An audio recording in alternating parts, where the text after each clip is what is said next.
Hi and welcome or welcome back to my channel. If you're new here, my name is Amy and I'm the knitter behind Knitting Matters, and I'm a knitter based here in the UK. In this video, I am going to be walking you through step by step the process of making a zipper sweater. Now this video is not for total beginners. I'm not going to be teaching you how to do a knit stitch or anything like that. So it assumes a basic level of competence when it comes to knitting, but if you would need help interpreting the pattern or are interested in learning any of the techniques, or maybe you're making one yourself and you just want to walk through me, walk alongside me as you make one, then this will be the video for you. So this year I have decided that I want all of my family to have matching zipper sweaters. I've made zipper sweaters for I have made zipper sweaters for every member of my family. My husband has got a zipper sweater man, and his is in like a brown with a black mohair. I'll see if I can find a picture of it here to pop in. It is the classic zipper sweater light, not the normal zipper sweater. So PetiteKnit has lots of zipper sweaters. The difference in them is either the pattern or the gauge. So the Dagmar zipper sweater, which is the one that I have, has lots of intricate cable work. We're not going to be making that one. We're going to be making the plain stockinette stitch one. And of that, there are several versions. There's the Zipper Sweater Junior, the Zipper Sweater Junior Light, the Zipper Sweater Woman, the Zipper Sweater Woman Light, the Zipper Sweater Man, and the Zipper Sweater Man Light. Now, the difference is the gauge that they are knit at. So the classic zipper sweaters are knit in a much chunkier wool. And I think, if I remember correctly, they're knit on 5 or 5.5 millimeter needles to get that bigger gauge. So that's what the difference is the gauge. So I've made one for my husband already. I made him the Zipper Sweater Light Man. I made myself the Zipper Sweater Dagmar. I have made each of my children a zipper sweater as well. So my son has a Zipper Sweater Light Junior and my daughter has a Zipper Sweater Classic. So they all have one, and I know that they're useful, I know that they're practical, and my children's are going to need replacing in the nearish future. Definitely my son is going to need one in the nearish future. But I have this really romantic vision that we're going to have a whole matching family set of zipper sweaters, which I think maybe I'm the only one. Well, my daughter likes the idea of it as well, but I'm not sure the boys are so keen, but that doesn't matter. I'm going to make them anyway. And these are the yarns that I'm going to be making them with. Now, the recommended yarn for the pattern is pure Gynt, and I have purchased pure Gynt for myself and my husband here by Sandnes Garn. Probably should have said the brand as well. So my husband's is going to be in this dark blue, and it is the colour 6364, which I think is marine blue or deep blue. It has different names depending on where I've looked at it, but that's my husband's anyway, this beautiful navy. And for myself, I have got 6324, and this shade is Blue Mix because it's not a straight blue. It has these sort of white bits through it as well. So mine and my husband's are going to be in the recommended yarn, the Pure Gynt by Sandnes Garn, and my children's are going to be in Drops Daisy. So I have light blue here, which is the shade number 10, and I have navy, which is the shade number 19. And this is a DK weight 100% merino. Now I've chosen this one for my children because firstly, they're quite sensitive to more rustic or more woolen yarns. This merino is incredibly soft and they can wear it comfortably around their neck, and also because they grow out of them, and they grow out of them quite quickly. So when I'm confident they've stopped growing, I will make them one in a more luxury yarn, but until then I'm happy for them to have the budget yarn version. So that's my plan. I'm going to have all 4 of these hopefully made by the end of the year. That's my target. And in this video, I'm going to walk you through just the different techniques that we use. So you may see different coloured yarns coming in as I'm showing you different techniques, but I will try and keep it consistent. So yeah, I think I've done enough chatting about the zipper sweaters, and I think without much further ado, let's just get into it. Okay, so I'm about to cast on. I've got my yarn, I've got my needles, I've got my pattern, and something that I always do is I'm definitely a paper paper pattern kind of girl, and I like to highlight the size that I'm making. So I will read through the pattern and I will make sure that I've highlighted all the numbers that correspond to the size that I'm making. Now I do want to maintain the integrity of the pattern. If you want to know the numbers, then go buy the pattern yourself. So I'm not going to disclose the numbers. I know that all this information is available on the website, so there's no copyright issues there. But that's the first thing I do before I knit anything. I read through the pattern and I highlight the size that I'm going to make. So I've read through and I know that the first instruction is to do something called a Judys magic cast on for the collar. So we start with the collar. Now, this is one that I've already made, as you can see. It's the Zipper Sweater Junior, but the technique is the same. So this is my daughter's. And the reason we use Judys magic cast on is so that you get this lovely double thickness worth of fabric, but there are no unsightly seams anywhere. So it is one continuation of knitting with no lumps or bumps, no seams, and it creates a really beautiful fabric. It creates a really beautiful transition between the main body of the sweater and the collar. And on the inside, this is a lot more comfortable. So if you imagine this is where the back of the neck sits, you don't want to have a big lump of fabric where you've stitched the collar on. So it's a really clever technique, a really thoughtful technique. I think PetiteKnit has put a lot of thought into comfort and wearability. And you get this lovely double thick collar, which when you wear it just really does protect you from the wind. But it's a slightly fussy cast on compared to something like the long tail. So we're just going to get that ready now. Now, the long tail cast on does require 2 needles. Now, I am, again, quite fortunate. I have a lovely array of needles. I have enough in the same size. So you need 2 sets of needles. So I have got both the long and the short in the size that I need. If you don't have 2 sets of needles, there are a couple of other ways that you can go around it. You can either use just the next size up needle for the one that you hold on the bottom, not the one that you hold on the top, but the one that you hold on the bottom. So that would work fine as well. Or what you could do is, so I'm going to want, oh, look at that, it's the first one I picked out. I'm going to want 2 cables. So I'm going to get my cables out and I'm going to get my keys out. So if you only have 1 set of needles and you don't have another one to use, what you could do, put those other ones back. So I'm using 60 centimetre cables. It recommends 80 centimetres, but for comfort, I just prefer the 60 centimetres. And this is how I organise them in my knitting bag, because I hate having to read the teeny, tiny little writing. Can you even see that on camera? I don't know if you can. So these are the Knit Pro swivel cables, and they do write the size of the cable on there, but I hate having to read them. So I just clip them together, and I've taken a Sharpie and just written the size of the cables, and they all sit in my bag, in my knitting pouch. So all the different sizes are clipped together in there. So what you could do if you only have 1 set of needles, and I have done this before when I've been in a pinch, is when you buy the cables or the needles, they normally come with some of these stoppers. So what you could do if you have 2 cables is to put a stopper on each end. I'm all fingers today.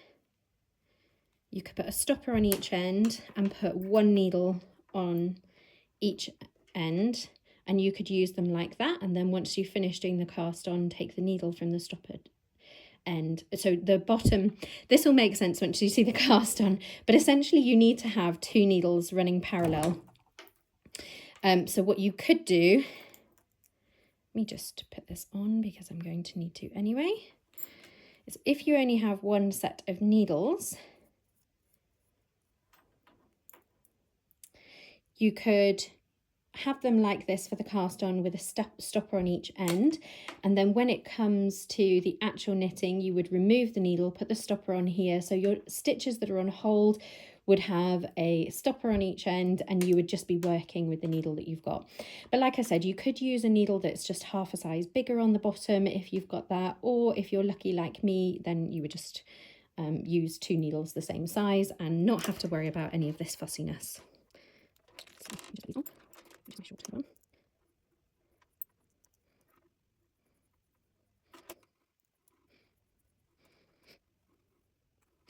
And I really like these cables because they have the little swivel tip here. Can you see that? That little bit there, which means that as you're knitting, the cable can stay still and the needle can move, so they don't come untwisted. So when they first started, you know, producing interchangeable needles for the market, then that didn't happen. And they used to unravel all the time. It used to drive me crazy. But since I've replaced all of my cables with these, I haven't had that issue. And I do find these to be a lot stronger than the original Knit Pro cables. These ones are great. I really like them. Okay, so that's us ready to go. So now we've got our yarn, we've got our needles. Let's start the cast on. So I have my yarn here ready to go, and I've pulled out a tail end with about the right amount that I'm going to need for my cast on. Now, some patterns are really great and they tell you the total number of stitches that you'll need on both needles, and some and then they'll tell you, so that means that you'll need half of them on the top and half on the bottom. Other patterns will just give you a total, so they'll just say like you need 200 stitches, and it's up to you to know that you need to split those between the two needles. So a great way that you can measure how long to leave your tail if you're new, or if you or just always get it wrong, I found that this was really helpful when I was first starting out, is that you wrap it around your needle 10 times like that, and then you know that that length of yarn here is how much you need for 10 stitches, and so therefore that will be 20, that will be 30, that will be 40, that will be 50, 60, and so on. So you can tell how much tail you're going to need to leave. So you want your working yarn, which is the one that is attached to the ball, to be at the bottom, and you want your tail end to be at the top, and you want to hold your fingers like so. So in a C shape. And then with these 3 fingers, you're going to hold on to both of those tails to create a bit of tension, and you're going to split your fingers like that. So the idea of Judys Magic Cast On is that you use your top finger to load up the stitches on the bottom needle, and you use your bottom finger to load up the stitches on the top. I have sort of modified and do my own thing with Judys Magic Cast On. Typically it tells you to start with a slip knot. I prefer not to do that, so I'm just going to twist to do my first stitch. So put the needle on top, swing it round, and that's my first stitch. And then for my bottom stitch then, that's my setup. So now I can start just loading the stitches on. So I'm going to take that top yarn, wrap it round the bottom and through the middle. Now most tutorials for Judys Magic Cast On will then tell you to go round the top and through the middle. I choose not to do that because what that means is that you will have a row of twisted stitches to deal with, and I don't like dealing with twisted stitches if I don't have to. So then the way I do it is I go through the middle and over the top. So by keeping the direction of the yarn the same, you don't end up with twisted stitches. So we're going to load up one on the bottom needle, we're going to go round and through, and one on the top, so we go through the middle and over. And we just keep repeating, keep repeating that until we have the number of stitches required by the pattern. So you should have the same number of stitches on the top needle than on the bottom for every complete rotation that you've done. So here I have 2, 4, 6, 8, 9 on the top and 2, 4, 6, 8, 9 on the bottom.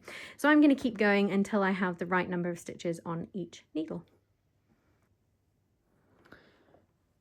Okay, so this is now my final stitch that's going on the bottom, and instead of doing our usual like this, I prefer my final stitch to be a backwards loop stitch, which is where you twist the yarn around like this, because to me, or in my experience, that just secures it a little bit more and it doesn't change the outcome. So we've cast on all of our stitches. There's a lot of them for this pattern. And we've got one needle at the top and one at the bottom. So this, you can see, is the right side of the work, or maybe you can't see. It's really quite difficult to see at this point, but you can see these are smooth stitches. And if you turn it over, that's where all of our purl bumps are. So for this next step of the zipper sweater, you actually don't need that bottom needle just now. So I'm going to pull that through and let it hang. And then we're going to start working back and forth. So let me just zoom out a little bit for you. So we're going to leave our bottom needle to hang, which I know are my long needles. They can just hang out there until I'm ready to use them later. And then I'm going to take my working yarn here.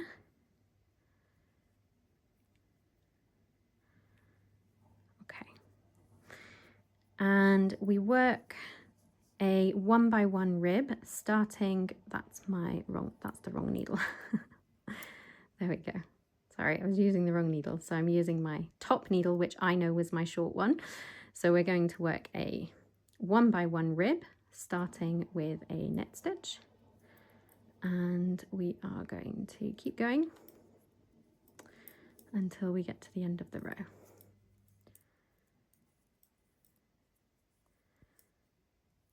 Working knit 1, purl 1.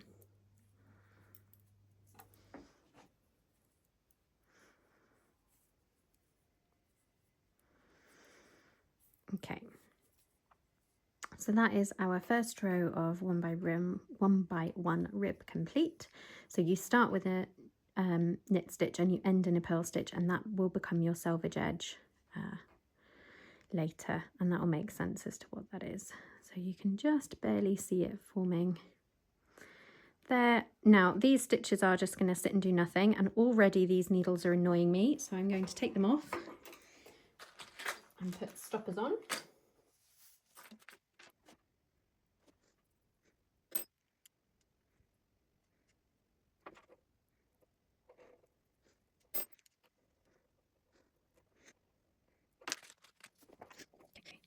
So the next instruction will see us continuing to knit the rib back and forth in the flat, and it's going to be quite a sizable chunk of rib. And if I refer back to my daughter's zipper sweater, you can see that actually it's got to be double this length, because in a minute we're going to fold it over to create this lovely thick neck. And the other thing to note is that the needles that they're recommended in the pattern are far too small for the gauge of the yarn.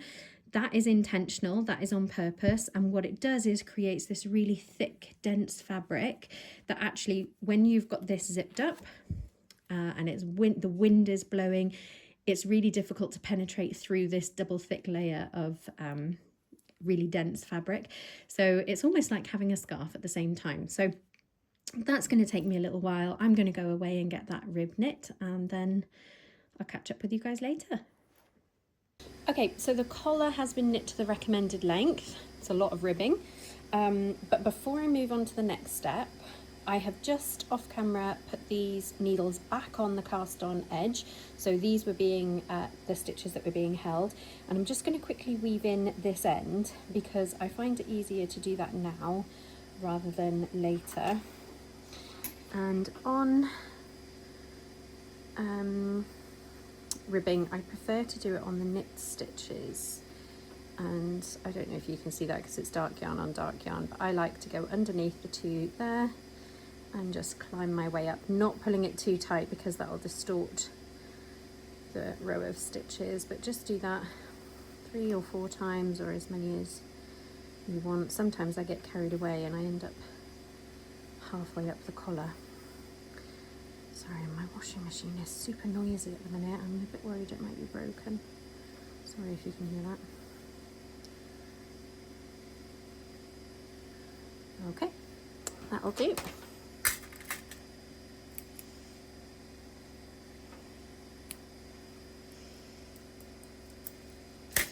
Okay, so now we are ready to fold over and join, and there is a right and a wrong side of doing this. So when we did our first row, our first cast on edge, you can see there is this row of purl bumps here.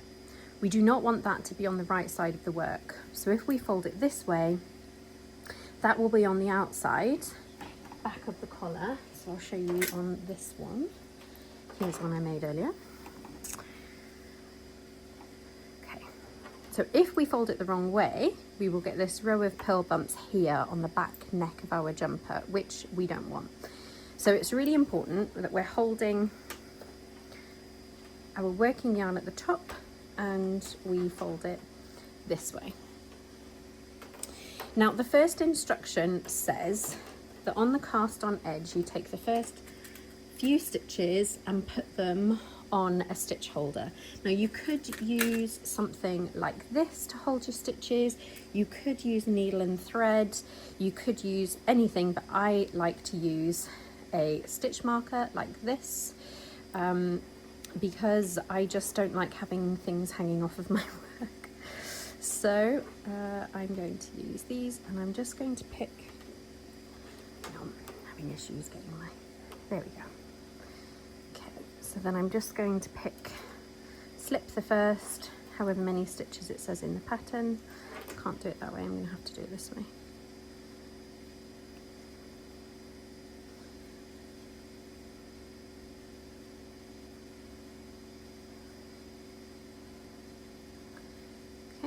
And then you close that one off, and we're going to leave those and we're going to do the exact same on the opposite side.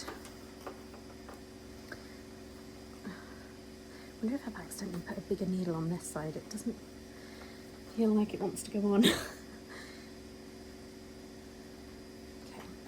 Okay.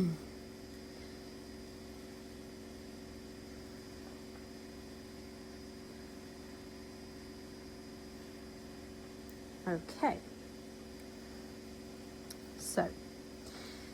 so then we're going to hold the wrong side, which again, if you take a look, you can see no purl bumps there. There are purl bumps there. So we're going to fold the right side up.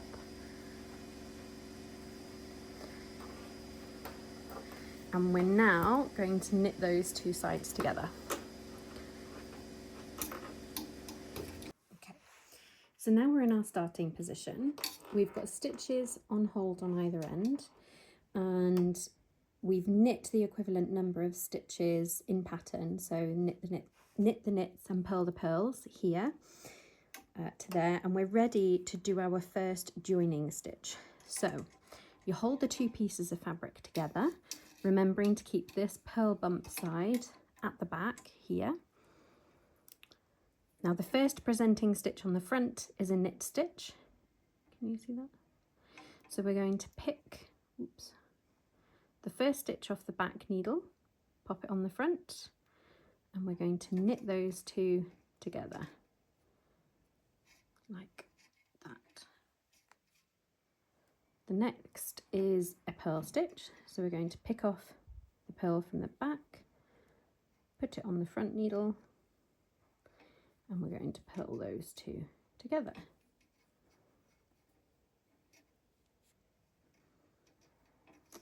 Something doesn't fit quite right there. I think I've split the yarn. Oops. And then we're going to purl those two together. Oh goodness. Sometimes that happens, that's okay.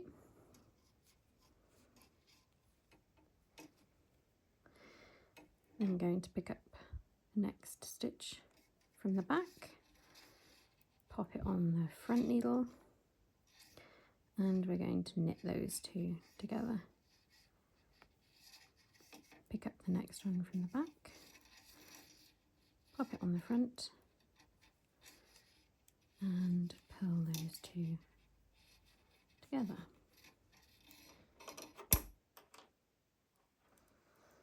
Pick up the next one from the back, put it on the front, and knit two together.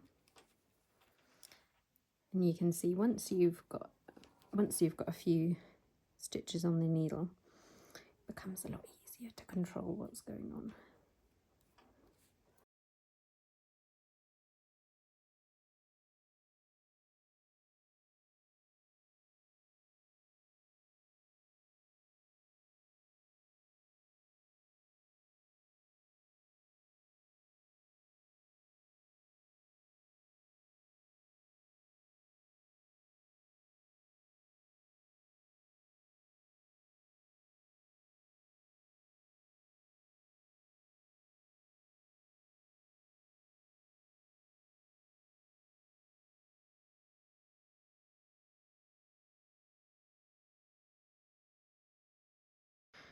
And then if you have done it correctly, oops, you should have the same number of stitches left on the end that you have on the needle here. And we are ready to start the German short rows for the back.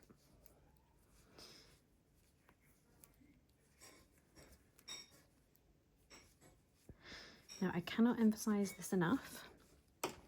So that's our double folded collar, and I cannot emphasize enough, it is vitally important that these stitches on hold are on the wrong side of your work. Let's see if I can straighten that up a bit. So these stitches that are on hold on both sides need to be on the wrong side because they need to be on the inside of the collar. So those stitches that are on hold will later form the facing for the zip. So if you get that the wrong way round at this stage, there's no way of going back and undoing it. You would have to rip everything back to this point. So I'm going to go and get myself longer needles and a longer cable, and then we can start the German short rows. Okay, so next we need to divide the stitches along our cable for the arms and dividing for the arms and the back and the front panels. So for that, oops, I am going to need 8 stitch markers, and I'm going to use these removable ones. 1, 2, attached, 3, 4, 5, 6, 7, 8. Okay.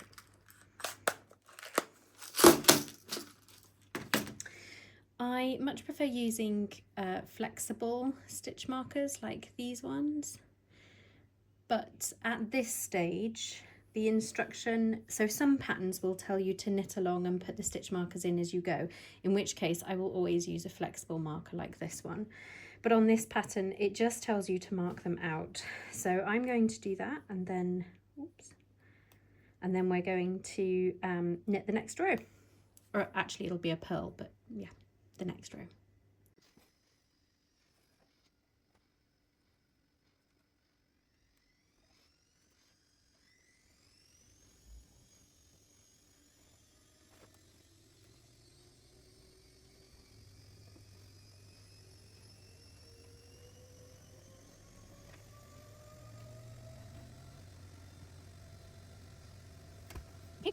So those are my markers set up. So we've got 3 raglan stitches here. So these will be where the raglan increases take place. I have got my 4mm needle ready to go, and I've got a slightly longer cable just because I know the yoke is going to be getting bigger. So we are going to start the German short rows now. And really important that you check in that when these stitches, they should be on the wrong side of the work. So you should be purling when these stitches are at the front. This should be a purl row. Always make sure of that. Okay,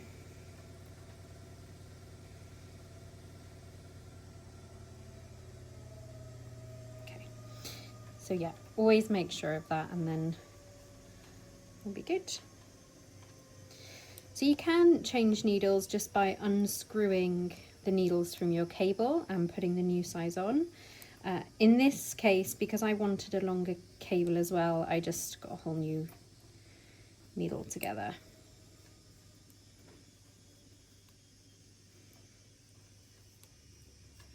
Okay, and I'm going to knit across until there's a certain number of stitches to the end that it wants me to keep knitting until. So I'm going to do that, and then we'll be back.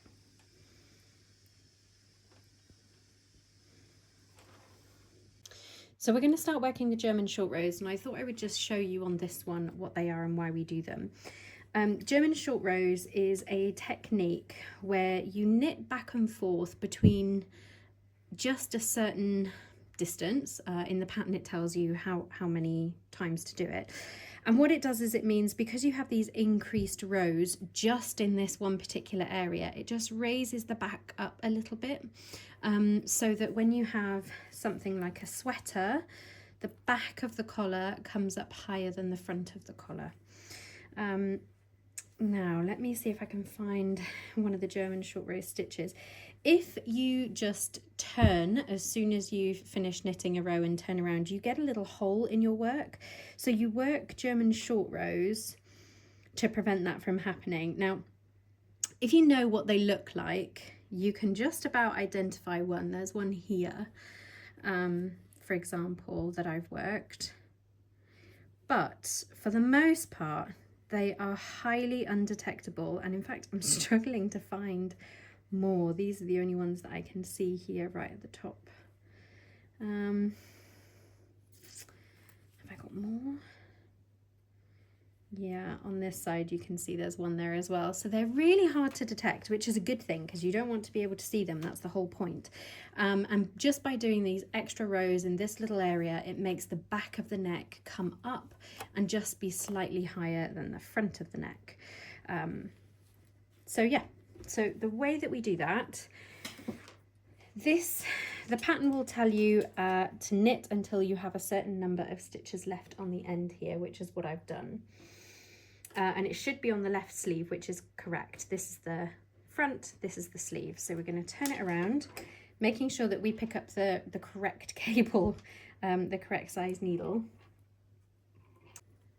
Now, what's tricksy about this pattern is that we also are going to start the raglan increases at the same time. So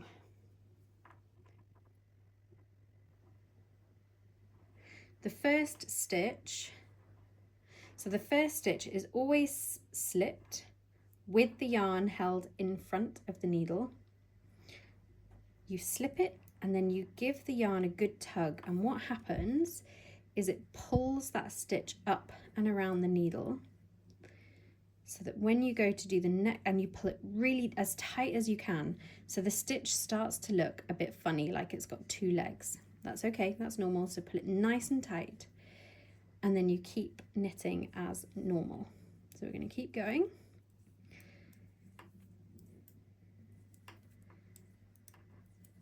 To our first stitch marker.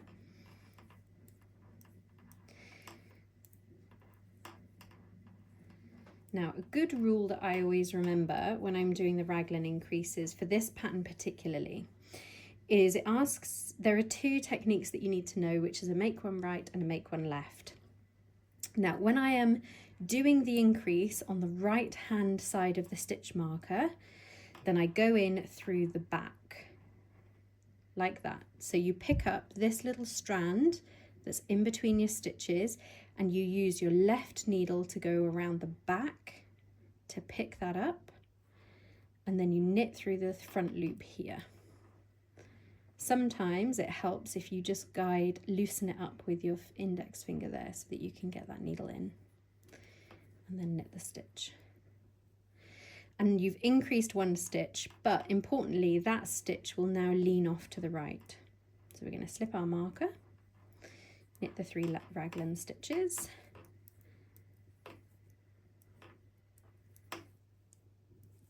now slip our marker. We need to make an increase, and we're on the left hand side of our marker now, so we're doing a make one left.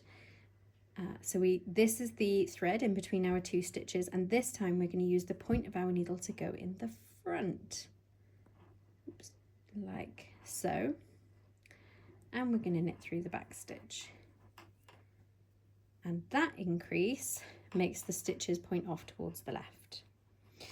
And the way I always remember it is that I've got my stitch marker tangled there. This is why I prefer to use little round ones, because I always manage to get myself in a tangle when I use the pins. So I'm going to change them as I come to them, I think. So when I'm doing a make one left, to me that L shape reminds me of an F for front, and on the right, the shape of the R for right reminds me of the shape of B for back. So I remember R, make one right, looks like a B for back, and make one left looks like an F for front.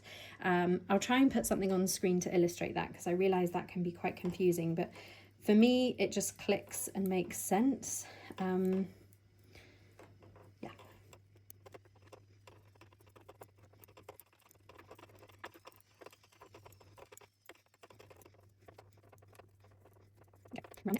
For my sanity. So we're at the right hand side of the marker, so we need to make one right. So I'm going to go in the back underneath that thread. So I'm just going to do that again so you can see. Hopefully that's clear for you. So we're looking for this thread that runs in between the two stitches, and we go around and scoop it up. And then we're going to knit through the front there, and that is a make one right increase. Slip our marker, knit the raglan stitches,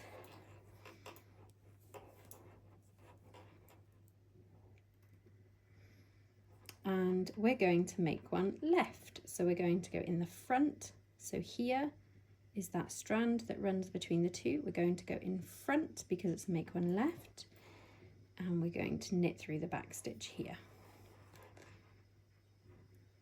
There we go.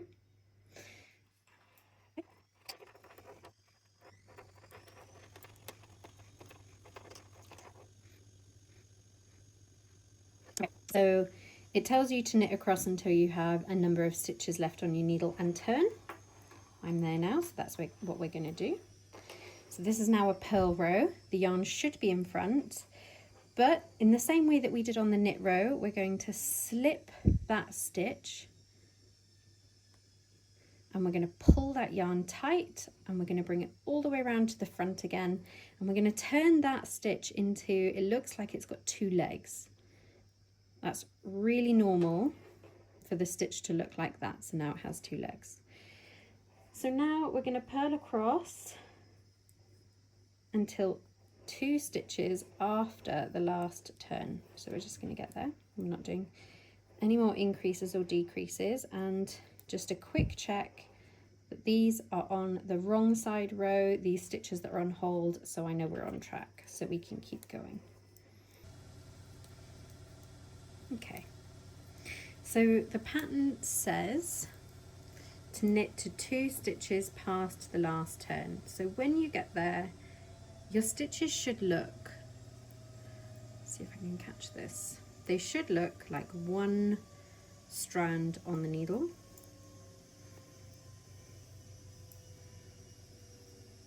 Oops. But when you come to the turned stitch, when you come to your turned stitch, it's really obvious because it looks like it's got these 2 legs, like this weird yarn over thing is happening. The way to treat this is to knit through both of those loops there as if it were one stitch. So when you come to your turned stitch, is that in focus? When you come to your turned stitch, you knit through both, or in this case, I'm going to purl them through both of those legs and purl it as if it's just a regular stitch. And then the pattern says to then go 2 stitches further. So that's what we're going to do. 1, 2, and turn. So when we turn, we're going to hold our yarn in front, and we're going to slip that stitch purlwise, and we're going to give it a good tug, like a really nice tight tug, and carry on knitting.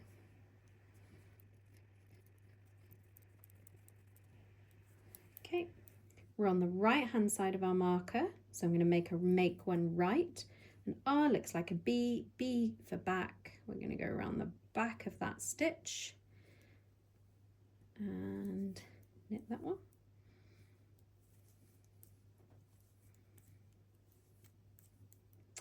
And now we're on the left left of our stitch marker, always keeping our 3 raglans in the middle, and so we're going to go in the front. Oops. There we go. And there's our make one left.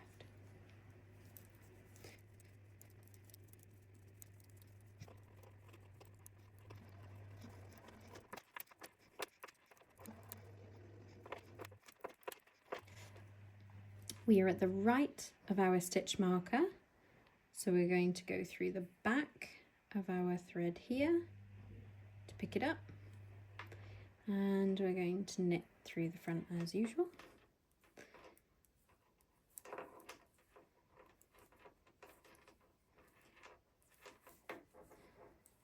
And when we get to the left, we need to go in the front like this, pick it up, and then we're going to knit through the back loop, make sure we don't get any holes in our work. There we go. Okay. Now when you come to the German short row, or the stitch where you turned on the last row, very much like the purl stitch, it looks like a double stitch. It has this leg in front, there's the stitch. Do you see how it has this kind of extra leg? And the way we're going to treat that is we're going to knit through the 2 as though they were 1, and just ignore the fact that it looks a bit weird, and do 2 more. 1, 2. And we're going to turn, and what you'll see is that you're starting to get more distance between the collar and or more rows in the middle and fewer on the edges, and in fact there's none on this side here, but there's fewer around the sides and the sleeves. So we're going to keep going with that until we've done the desired amount of short rows as it says in the pattern.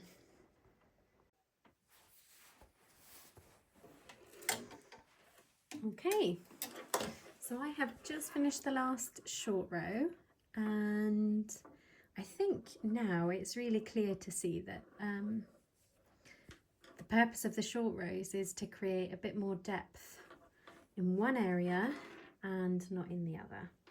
So this, beginning to see it taking shape, is going to be the front of the collar where the zip will be. And you can see then on the back of the neck you just have this extra depth. So this pattern does, once you get to the end of the short rows, this pattern does tell you how many stitches should be in each section. So you've got your left front. I know it's on the right side, but the left front refers to when you're wearing it. So if I was wearing it, this would be on my left side. So we've got the left front, the left sleeve, the back, the right sleeve and the right front. And this pattern is really great at telling you how many stitches should be in each section. I love it when patterns do that, but it's an extra level of detail that not every pattern does. The next set of instructions is that you continue back and forth on all of the stitches, increasing at these raglans as you come to them, but only on the right side rows. So on the knit rows, you would do your make one right and make one left, and on the purl rows, you just purl all across. Worth remembering that on our very first row of doing these, we do still have a twisted stitch just before the end here, so just be mindful of that on your first row back, and then they should all be regular stitches. And it tells us to do rows 1 and 2 for quite a few repeats. So I'm going to pop a little stitch marker in my first repeat because I'm going to find that easier then. If I pop it in my first increase here, then I can just count 20 or however many it is increases from the stitch marker rather than having to count the number of stitches, because this number is going to get very big very quickly. So yeah, I'm going to go ahead and do that and we'll be back. Oops. So I'm going to go ahead and do that and we'll be back when we have a bit more of a yoke. Hi everyone, I just thought I would do a quick check-in because I've reached a bit of a milestone with the zipper sweater now. So we've been away all weekend at a rugby festival or like a rugby camp with my son. We are all absolutely exhausted. It's been an amazing weekend, but so tiring. So I really do feel as tired as I look today. but this was the project that I took with me while I went. I try when I go away to only take one project so that I don't become overwhelmed, and also I don't like carrying loads of stuff around. So this was the project I took with me because I was just doing the increases for the yoke, and actually it was the perfect project because I could sit and do it and still be involved and watching and chatting and all of those lovely things. But so this is where we've got so far, and the reason it's a milestone is because on my next round I'm going to be casting on a couple stitches here to join in the round, because the zip part or the zip housing is now going to be complete. So I have just joined my 5th ball of yarn. I did that on the last round, so this is 4 balls of yarn complete now. I'm really enjoying the way that the yarn is feeling. So when I'm working with it, my hands just get warmer, which I love, obviously. It tells me that this is going to be a glorious sweater. And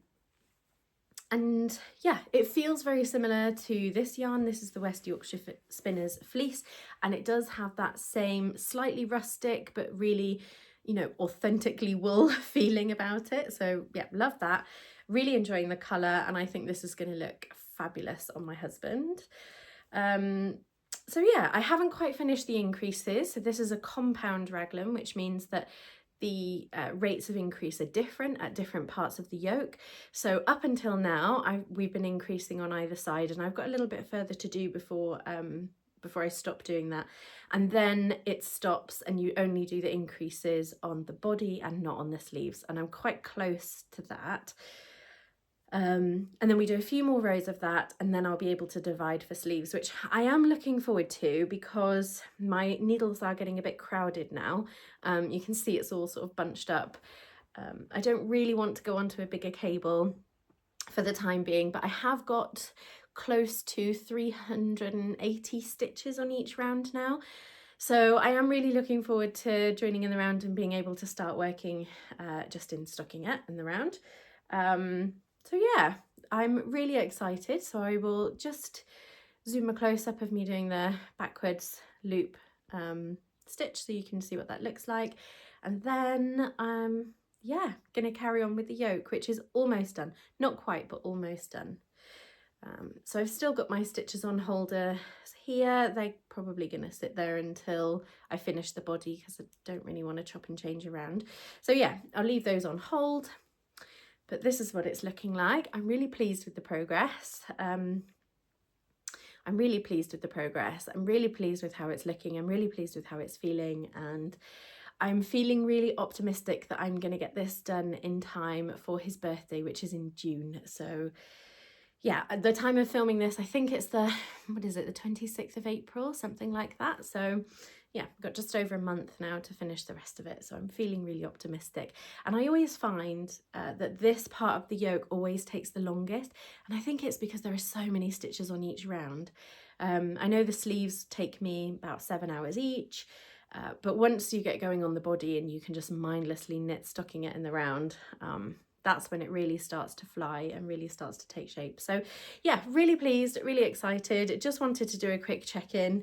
I was going to put it off because I feel so exhausted today, but I also want to knit something nice and easy.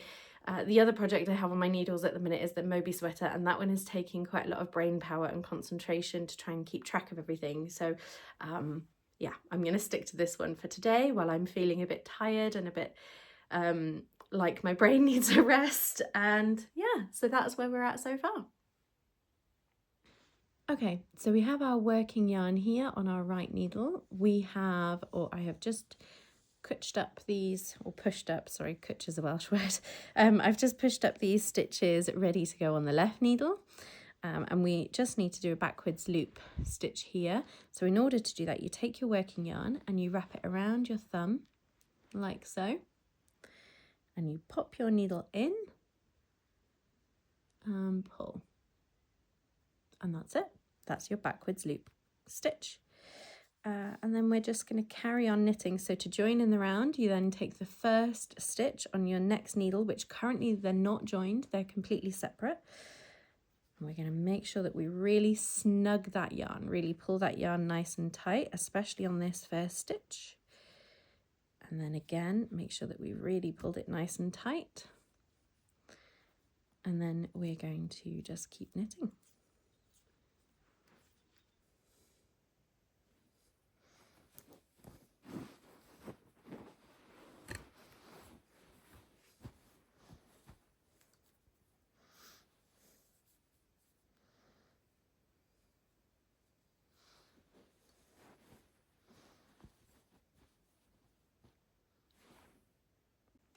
Okay, I have got to the part to separate for sleeves, and I'm going to be using these 40cm cables. I've put stoppers on the end, so I'm just going to quickly pop some needles on the end.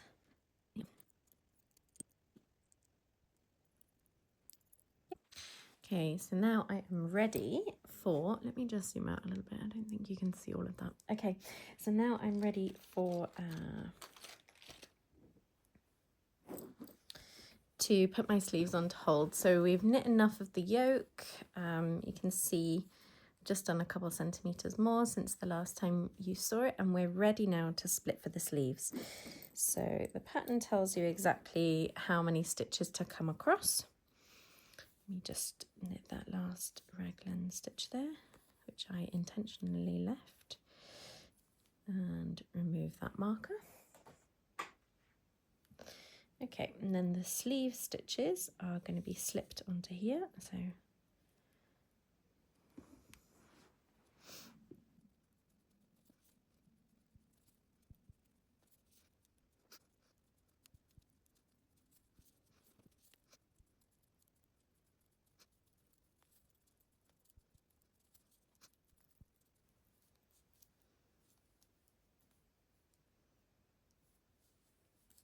okay, remove that last marker.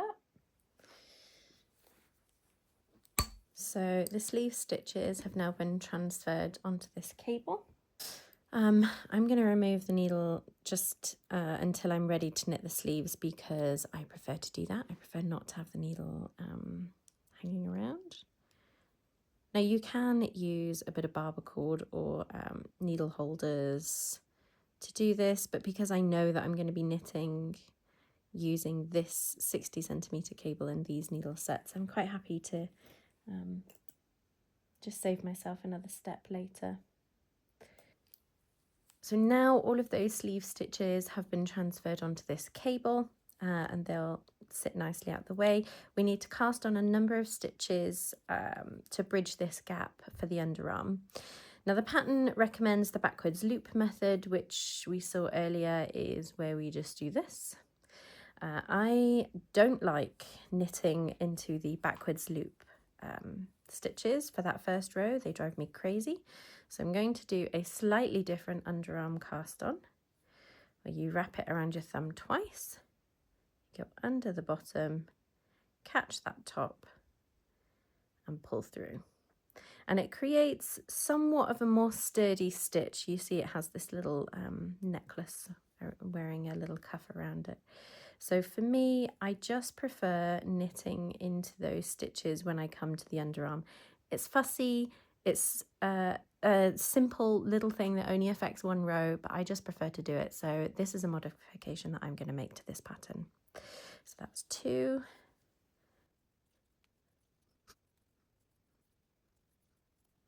I like this technique when you have a lot of stitches to work with, so I wouldn't want to cast on this many backwards loop stitches. So there we go, and then we're going to carry on knitting until we get to the next sleeve, and then we're going to repeat the process.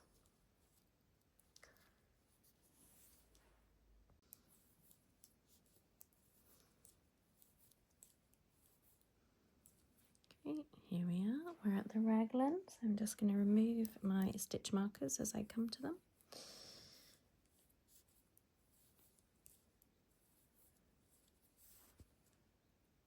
Okay, and repeat that process again.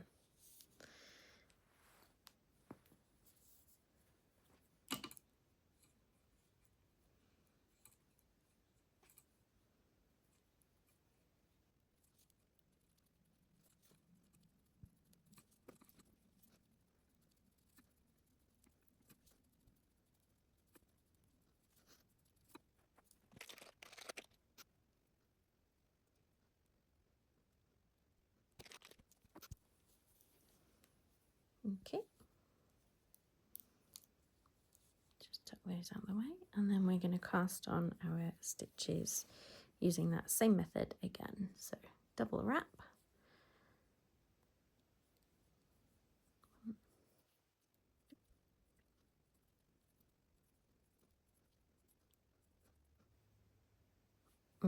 Okay.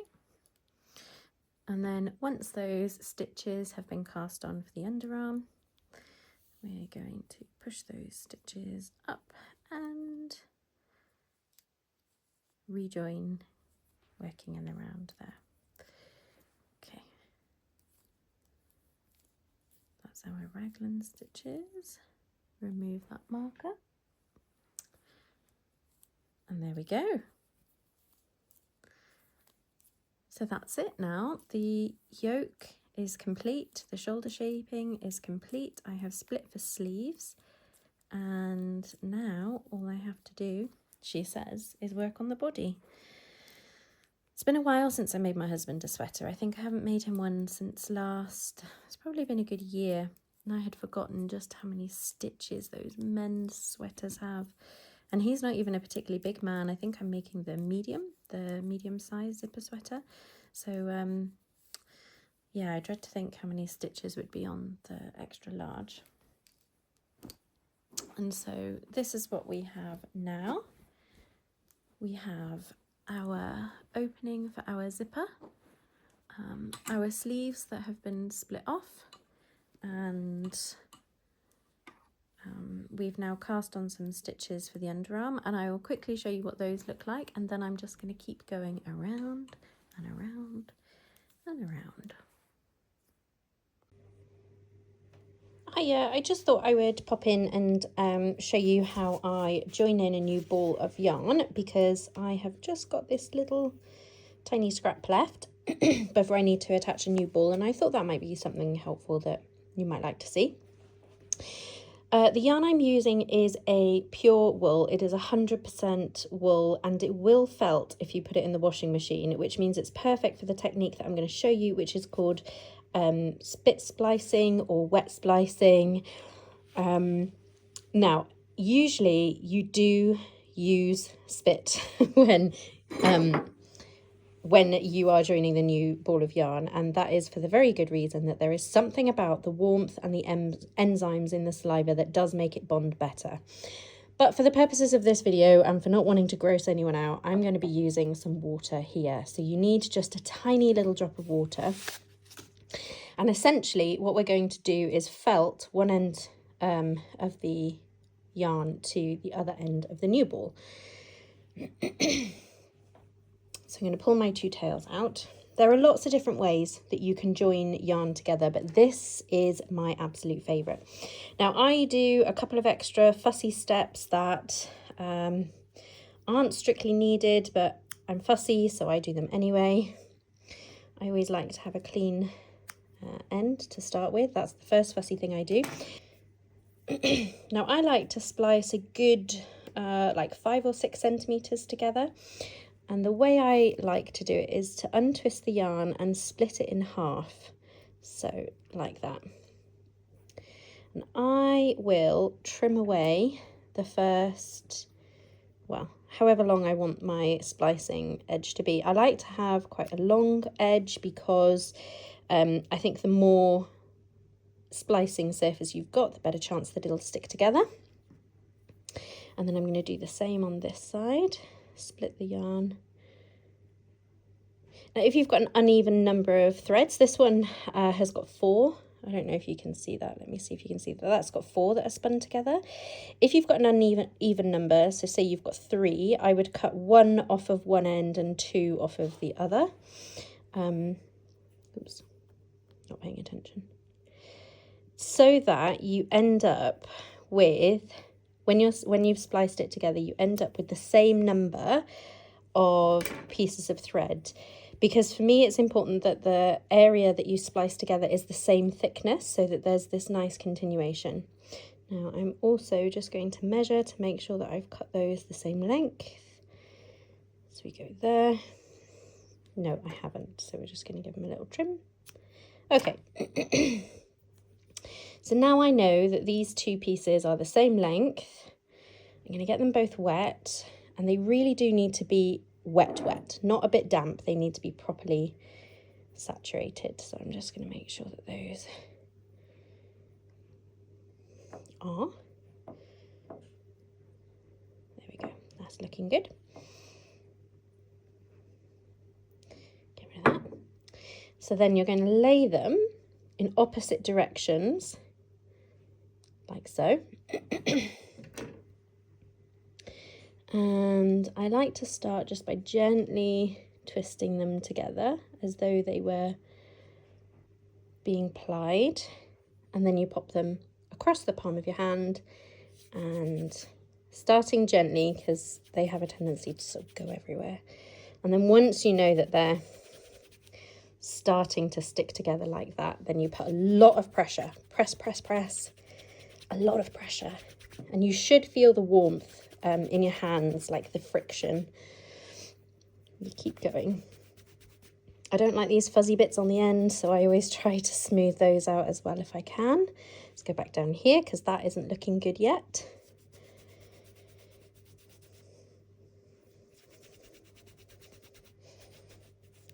Now it should be not completely dry, but mostly dry by the time you finished. Okay. Now it does not look perfect, like, for example, this section of yarn that looks really beautifully, perfectly spun together, but it's pretty darn close. And I think in the knitted garment, it's really difficult to detect where you have spliced your yarn together. When you sew in the ends afterwards, you can sometimes see a little bit of bulk on the outside, which is why I always weave in my ends at the side of the garment or somewhere where it's going to be undetectable, because if you start a new thread like here and then weave in the ends in this area, you're going to have a double thickness. So I much prefer split splicing, and once it's dry, don't do this straight away because it won't work straight away, but you can feel the strength in that. It feels lovely and strong. Maybe not quite as strong as that, but it feels lovely and strong. So yeah, that's how I join a new ball on. Okay, quick check-in. Apologies about the lighting, it's quite late as I'm filming this, but I wanted to get started, so I thought better to film in a bit of dingy light than not film at all. But I have now finished knitting the body to the length recommended in the pattern, and I'm very happy with that now. And I'm ready to start the ribbing. So there's a couple of things that I do to try and keep my ribbing as neat as I possibly can, and I thought I would share those with you as we're going along on this journey together. So there's my needles, and I just need my key. Where is it? There it is.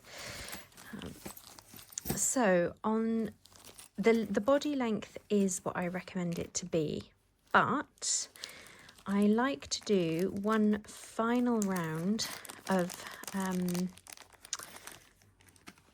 stocking stitch or just plain knit stitches with my smaller size needles attached.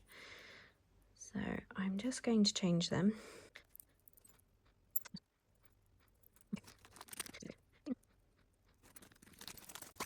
Okay, so I've changed to my smaller size needles, and I've left my pin in there.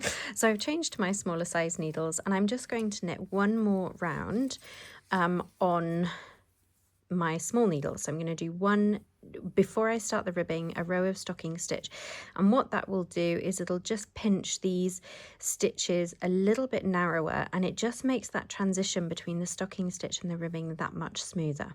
So I'm going to do that, and then we're going to go back and I'll show you the next technique that I like to do for my ribbing. Okay, so I've hit the end of the round. There's my little marker there. And actually what I prefer to do with my ribbing is to knit it inside out. So in order to do that, I need to turn my work. Now, the first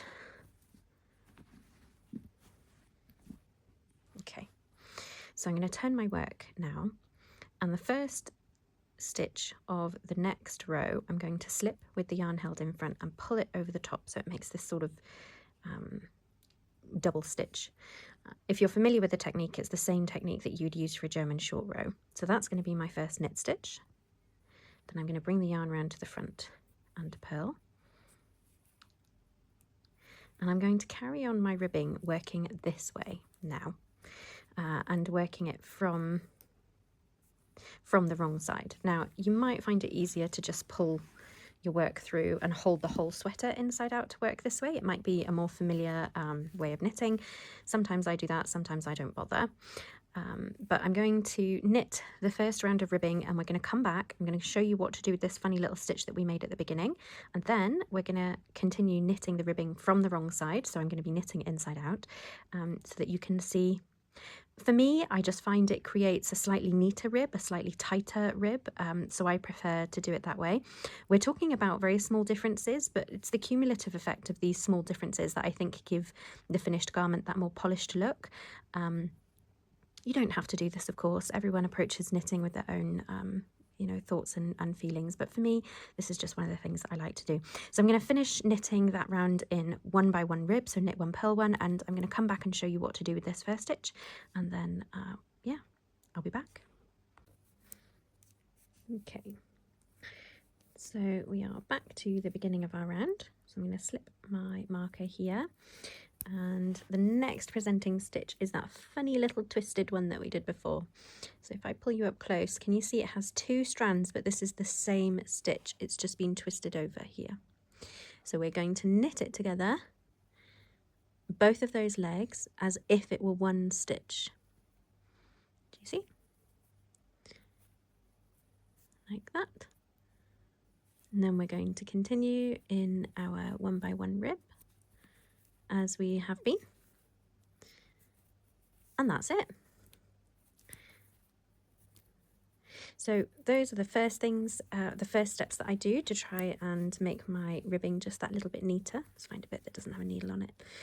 So doing that last round in my thinner gauge needle, I think just tightens everything, and knitting the ribbing inside out. Now, there is quite a bit of slack when you're going between knit and purl stitches, so I tend to just give my yarn a little extra tug here, just give it a little extra tug in between stitches, especially when transitioning between a knit and a purl. Just give it that extra tug, and sometimes you feel that real satisfying like so yeah, my ribbing is always very tight because I give each stitch a little tug as I knit it, and it didn't take me long to get into the habit of doing that, but it does make a big difference to the neatness of my ribbing. I haven't got enough here to show you, but I will come back once I've knit a good chunk. Probably I'll come back once I've knit as much as the pattern recommends, and I will show you the final thing that I do to try and ensure that I have really neat ribbing. Okay, bye. Hi everyone, it's just a quick update. I got so excited knitting the rib for this sweater that I just kept going and cast off, and I forgot to film it. So I am going to show you what else I did for the ribbing. So just to recap, the steps that we took to make the ribbing neater were to switch to the smaller needle size 1 row before the ribbing starts. And I think that makes the transition just so much smoother. The second step that we took was to do a German short row. I have forgotten which side it was on. At the beginning of the row, which I think was over here from memory.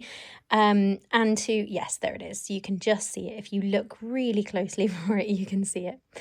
And to actually knit the ribbing inside out. So if I put them next to each other there, so this became the right side of the knitting compared to this, which was the wrong side. If I zoom in a little bit, you might be able to see. It's such a slight difference, but I think that my ribbing on the wrong side is slightly neater, so I prefer to do it that way. You don't have to, of course, that's just an extra step. But the final thing that I do for my neat ribbing is I do a tubular bind off, which is different to an Italian bind off. And to do that, it creates this sort of beautiful edge that looks as though the knitting just continues from the inside out, and it gives you this really beautiful stretch, which for me is really important on the bottom of a garment, particularly one that's going to be sort of pulled over your head a few times. There's no question this needs a good block so that all of these stitches can just settle into their natural place, but this is what it looks like for now while I'm working on it. So in order to do a tubular bind off, you need to do 2 setup rows first, and I have just finished the sleeve and I'm about to do those 2 setup rows. So I thought I would show you on the sleeve because it also might just be a little bit quicker as well. So this one I'm also knitting from the wrong side, so you can see normally you would pick it up and start knitting that way, but I'm knitting it from the wrong side, so my working needles are away from me.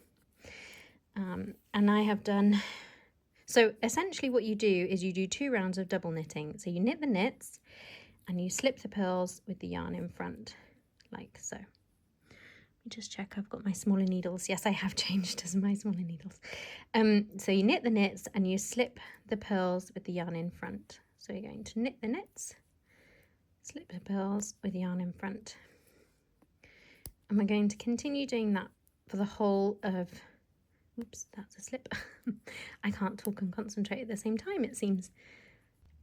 So now we've completed that first round, slipping the purls and knitting the knits. We're going to do the second round where we do the opposite.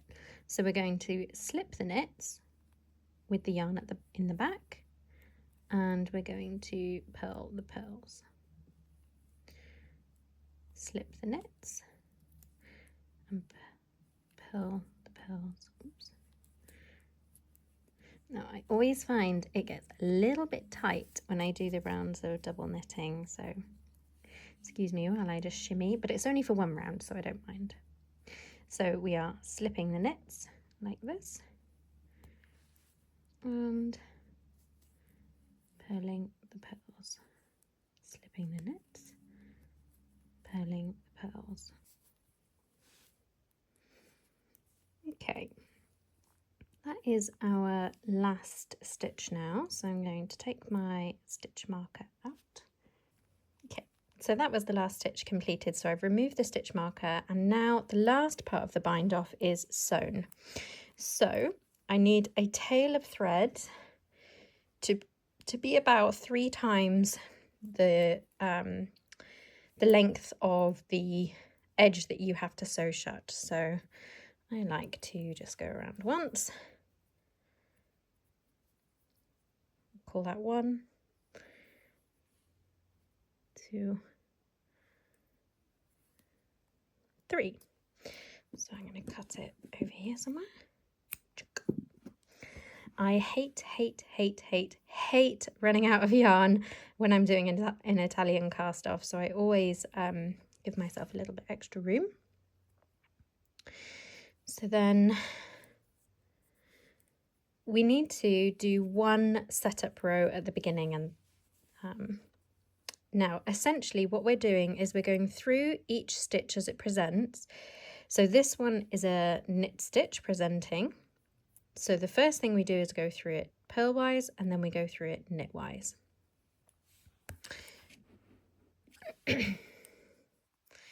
And with the purl stitches, the first time we pass through it needs to be knitwise, and then to cast off purlwise. So that'll start to make sense in a minute, but for our setup row we're going to work with these 2 stitches here as they present, which is a knit stitch and a purl stitch. Okay, so we're going to go through this one purlwise, and I'm going to do it in 1 motion. I'm also going to put my needle through, and let me see if I can do it as clearly as I can. So I'm going to go through this one purlwise, and this second stitch I'm going to go through knitwise. Do you see what I've done there? And I'm going to do it in 1 motion. Okay, I have caught my yarn here on this needle, so I'm just going to unloop that.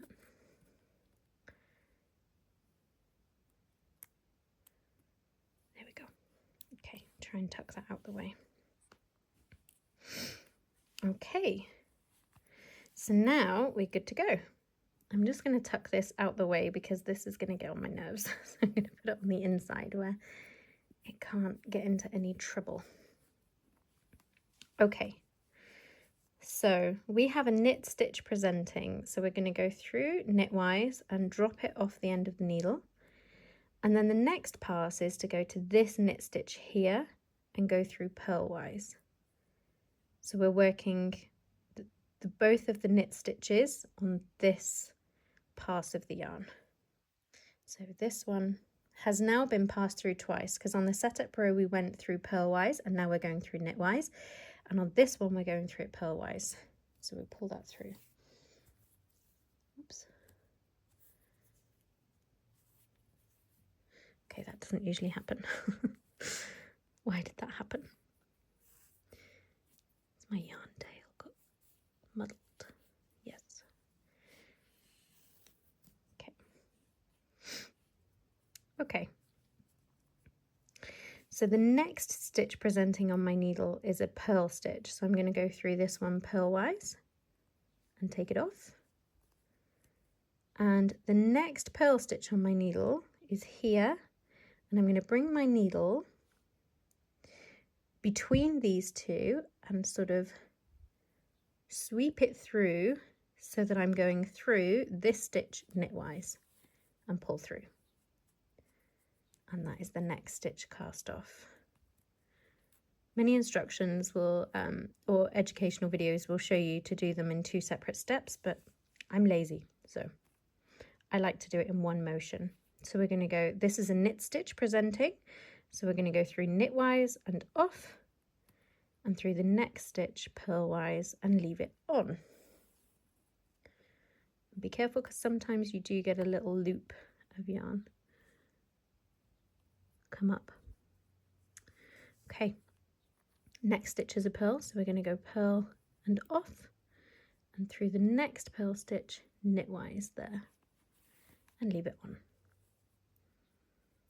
It's a bit like Kitchener stitch if you're familiar. Now every now and then I like to just separate them and give them a little tug as I'm going along because sometimes they can get a bit crossed over and I don't like wobbly edges. So we're going to go knit off, purlwise on,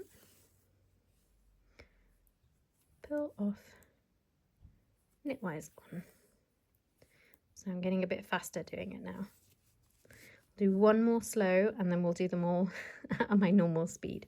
So this is a knit stitch presenting, so we're going to go through knitwise and off and through the next knit stitch through purlwise,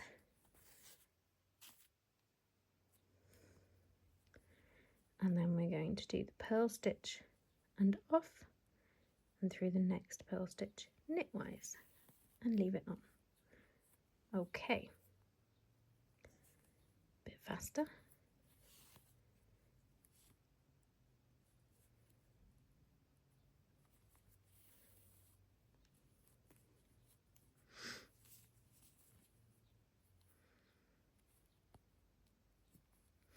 So if you do the sewn bind off like I'm doing here, but you have not done the 2 setup rows, that is called an Italian bind off or an Italian cast off.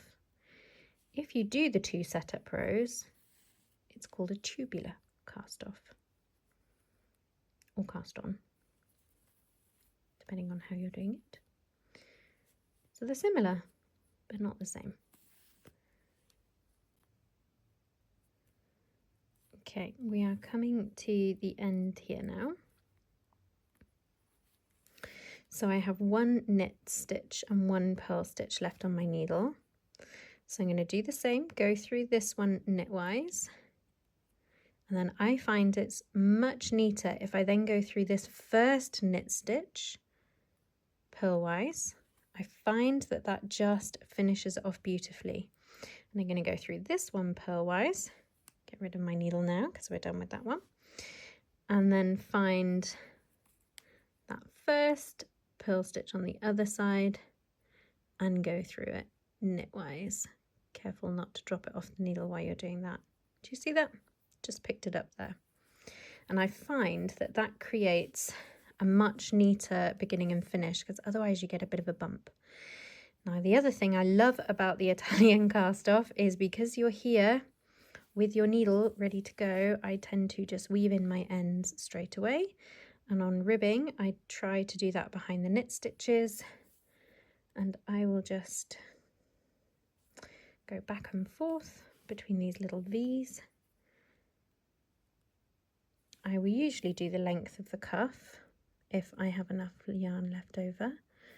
This is a nice grippy, sticky 100% Norwegian wool yarn, so I'm not too worried about it coming unravelled, because I know before long this will be felted into part of the cuff.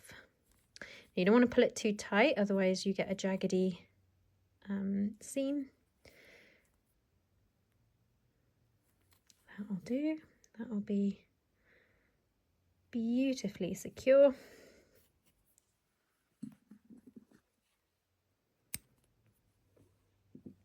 Done. Okay. So that is the the tubular kind cast off complete. And as you can see, it creates this really beautiful rolled edge. So that's it. So the next thing we need to do for this sweater is knit the sleeves. Now I have already gone ahead and knit the first sleeve, and I just wanted to show you how I do that really. So this one is now complete. It is a men's sleeve, so it comes with a lot of decreases and it goes on forever because men have long arms. But with any pattern, at the beginning, when I cast the sleeve on, I will count how many decreases the pattern asks me to do, and I will count out that number stitch markers. Now I have these really cute ones that have numbers on them, which I'm obsessed with at the minute. But you don't need these. Before I had these fancy ones with the number on, I literally just had these little safety pin style ones. So if there were 10 decreases, I would count out 10. I would bundle them all at the beginning here somewhere. And every time you do a decrease, you just put one in. And it just means then that you don't have to keep count of where you are and how many decreases you have left to do. And I leave them in until I do the second sleeve. So then as I do the decreases on the second sleeve, I will take the marker from this sleeve and move it across this one and move it across as I do the decreases, so that I just don't have to keep count of everything, because I know when this last stitch marker goes across that the final decrease has been done. So you may recall when it came to separating the yoke, I put my sleeves on spare cables. So these are the Knit Pro Mindful cables, and this one is 40 centimetres. I tend to use 40 centimetres because that is the equivalent of a 16-inch cable. And for me, I can knit the vast majority of a sleeve on this size cable. So what I'm going to do is I'm going to take my 4mm needles. These are the shorties, these are the 10 centimetre ones, which I think is 4 inches, there or thereabouts. So this is the cable that the other sleeve was on, and I've just finished with it, so take that cable off.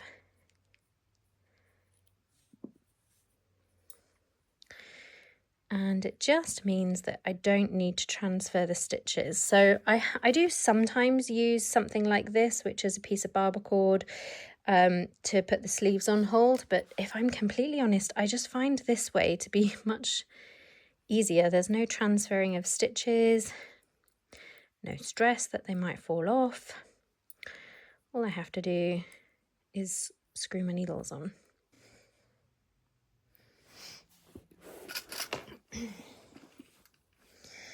So my needles are now attached, and the next instruction is to pick up a number of stitches on the underarm, and that varies depending on how many cast on stitches you did. So I don't know if you can see, but the cast on stitches are the ones here that have like this pearl bump look to them. Now I always cast on an extra stitch just here. What can I use to point? I'll use my scissors to point.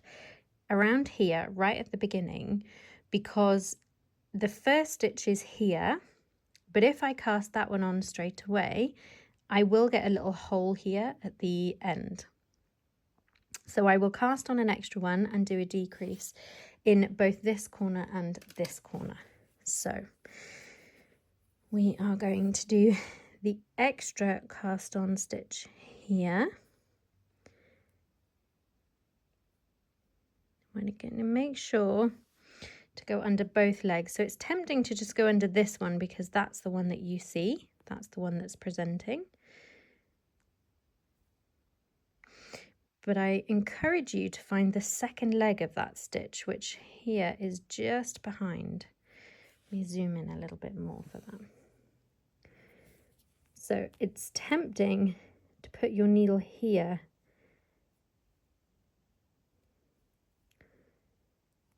But I encourage you to look for the second leg, which is just here, and go in there.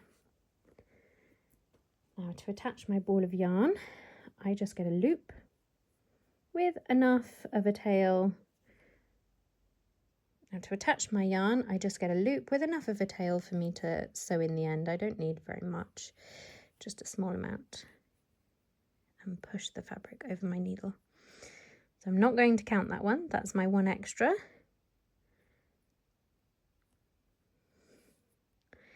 And then when picking up stitches, always ensure to go under both legs. So you should have two legs of the stitch.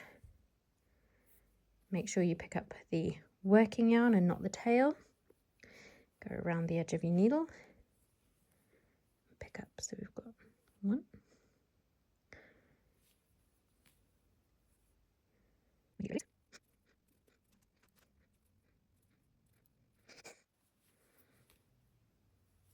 And then I'm going to pick up this one extra down in the corner here. And then we continue to knit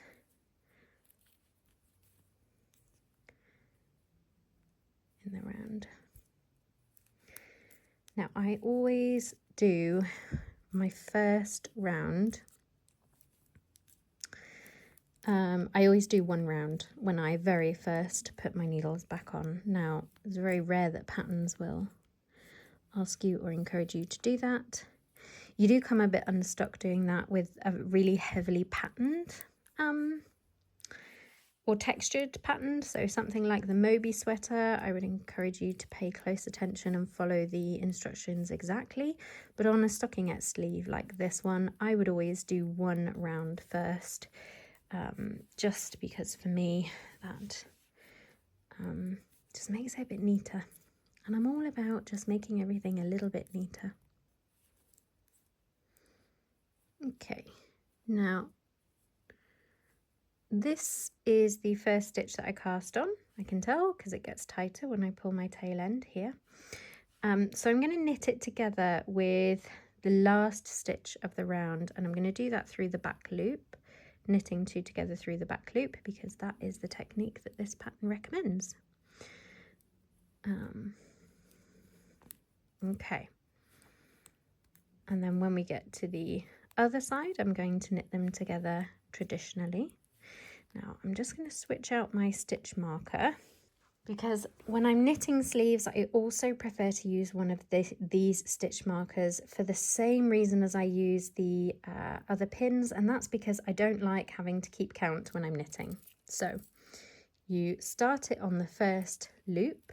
The way I use mine is it's on the first loop when I haven't started and I'm working the first row.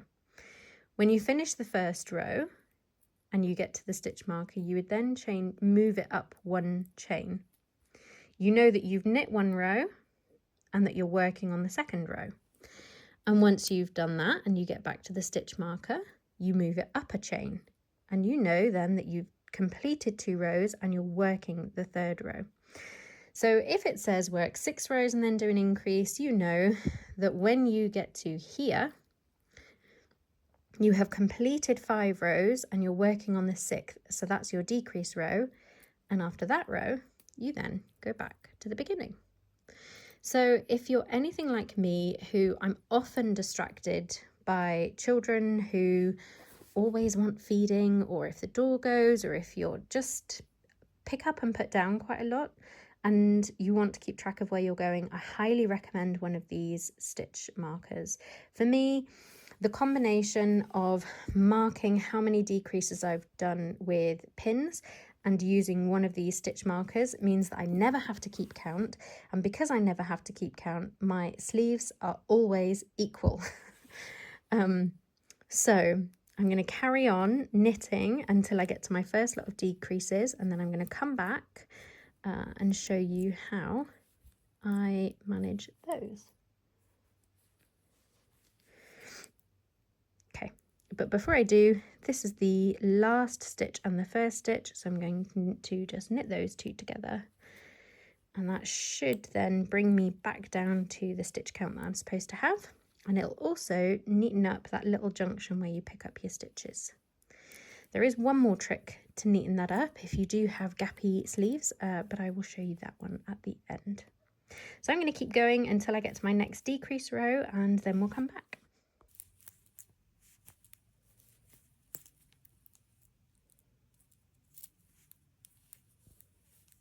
Okay, now to do the decreases on the left hand side is knit two together, and then I usually will grab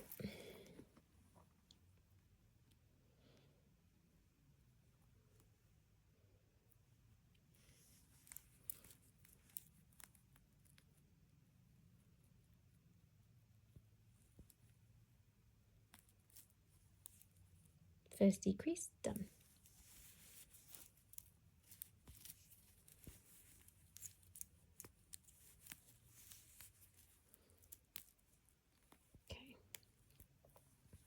So coming to the end of the decrease row now, you stop 3 stitches before, and the decrease is worked as knitting two together through the back loop. So you put your needle in through those 2 stitches there. So this is the front loop. We're going to pop our needle underneath, and you can see that's through the back loop. Knit them together like so, and then I'm going to reset my stitch marker. Awkward to do on camera. There we go. Okay, so that's our first decrease round completed. I'm going to keep going just to show you what that looks like. So your knit two togethers are hardly detectable, but you can see your knit two through the back loop. So I'm going to keep going until all my decreases have been completed, and I've moved all the stitch markers from this sleeve over to this sleeve, and then I'm going to repeat what I did on the main body for the ribbing. So I'm going to do the last round in my smaller needle, which for this pattern is a 3.5mm needle. I'm going to do a German short row and knit the rib inside out. The other thing that I do to make sure that my sleeves stay equal is I count the number of rows that I do before I start my tubular bind off. In this pattern, I know that I did 25 rows, and then I did 2 setup rows for the tubular bind off. So I always I scribble that on my pattern so that if it's a couple of weeks before I get around to knitting the second sleeve, then I remember. You can also count. I do it by counting the purl bumps. So 1, 2, 3, 4, 5, 6, 7, 8. And so forth. So I will repeat that for the second sleeve, and then we're getting really close to having a finished garment. So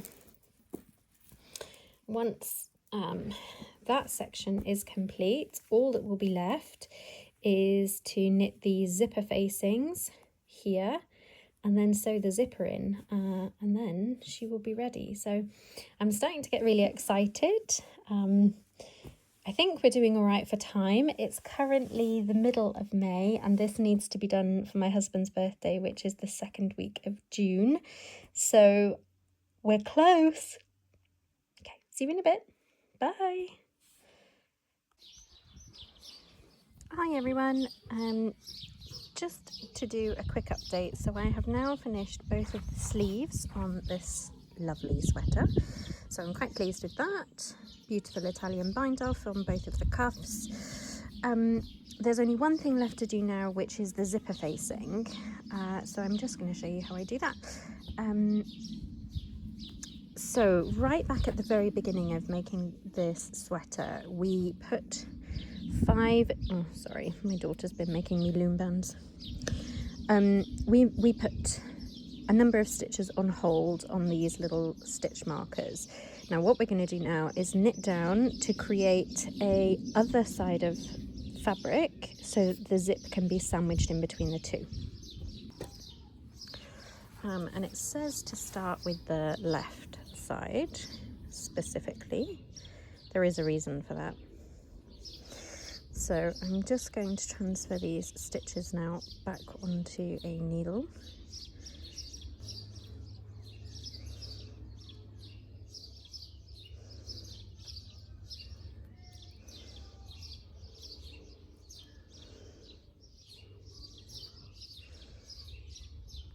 Okay, so you just slide those on.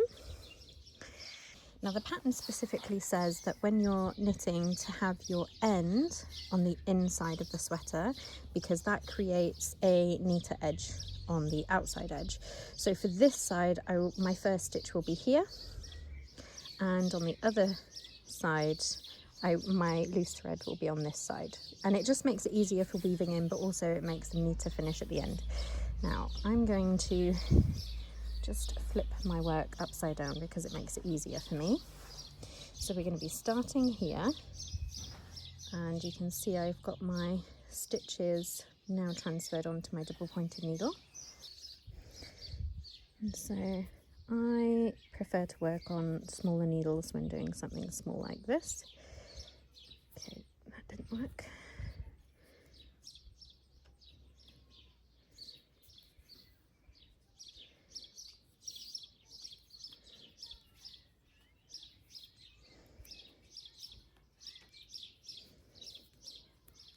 First row is always quite stiff. That's fine. Okay, and it has your working stocking stitch for the full length. Now the pattern is very descriptive on exactly how many rows you should knit, which is very helpful because she's obviously done the calculation for how many rows you had in your yoke when you were doing your increases and decreases. And it's also, just to point out, this may be obvious to some people, but others it may not be, is that you're knitting so the right side is towards you and the wrong side is on the back. So that when you put the zipper in the middle here, you're going to have a right side here and the right side facing here. So it's going to be sandwiched in between two right sides. So that's it. And then we're going to keep knitting back and forth, just rows of stocking stitch. So where does that one go? So rows of knits and purls.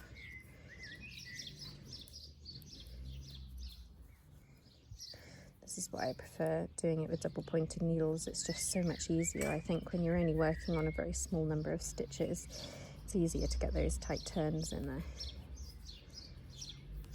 Okay, so that's 4 rows done, and I'm going to keep going until I have done the number of rows recommended in the pattern, and then we'll be back.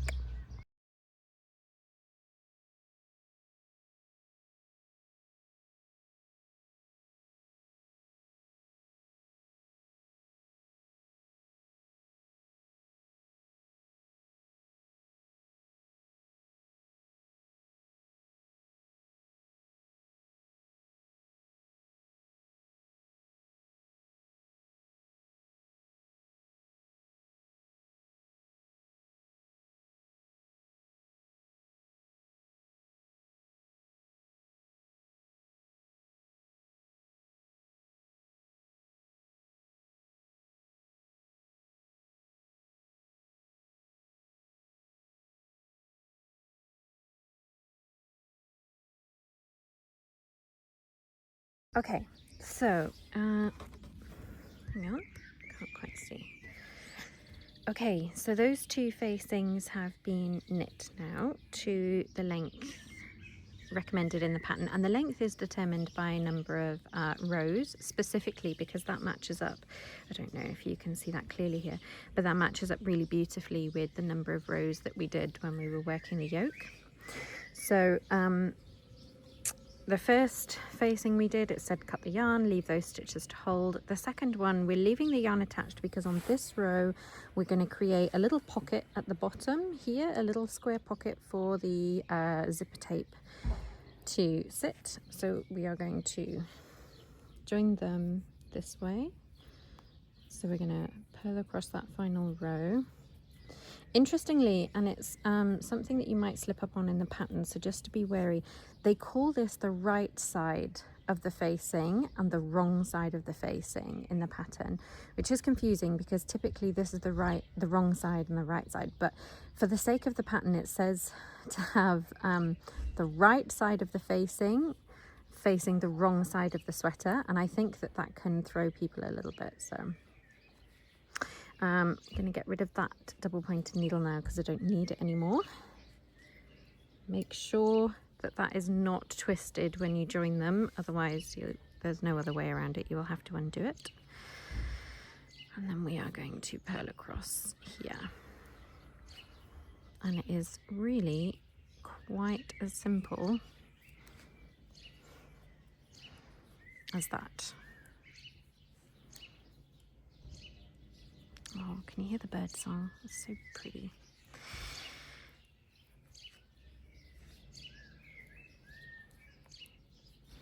And then we are just going to continue working backwards and forwards on this little section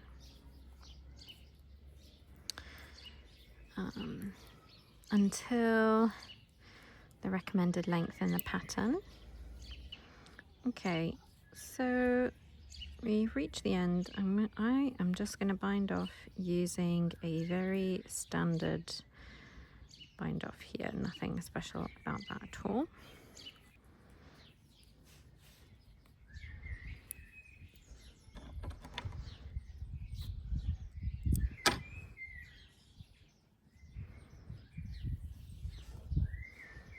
Okay.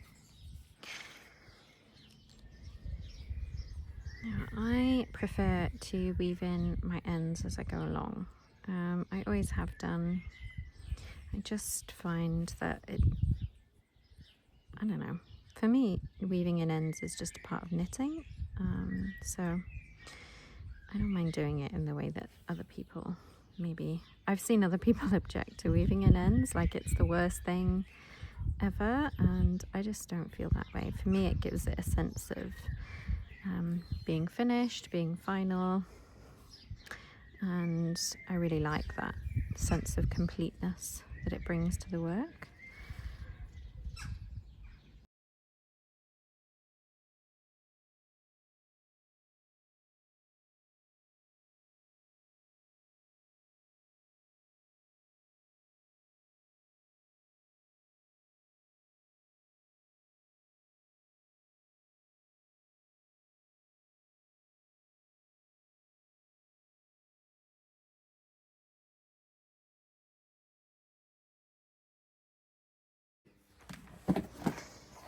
And then I'm just going to do one final check. I know for a fact that I haven't woven in the ends underneath the arms. Got none there. So I think it is just the underarms actually, which is great. So I did promise you earlier in the video that if you are inclined to get little holes in your underarms, like it's not really a hole, but you can see how this one is maybe not as neat as it could be. The way that I would manage that, again, it's not a problem that I often get, but it is a problem that I used to get and I often see. You can sort that out by using your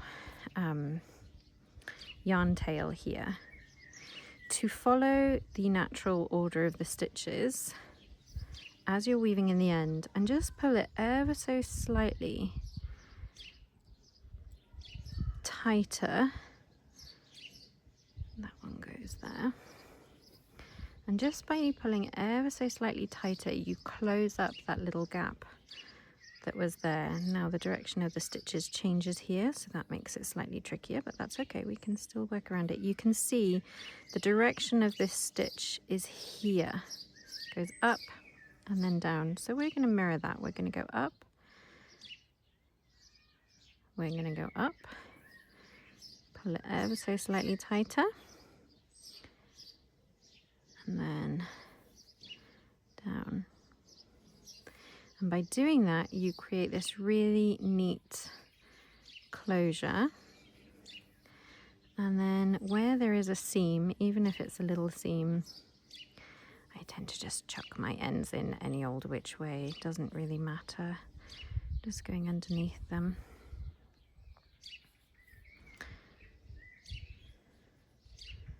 Until we're done. But I will just do the same on this end if I have enough yarn, which I think I will. So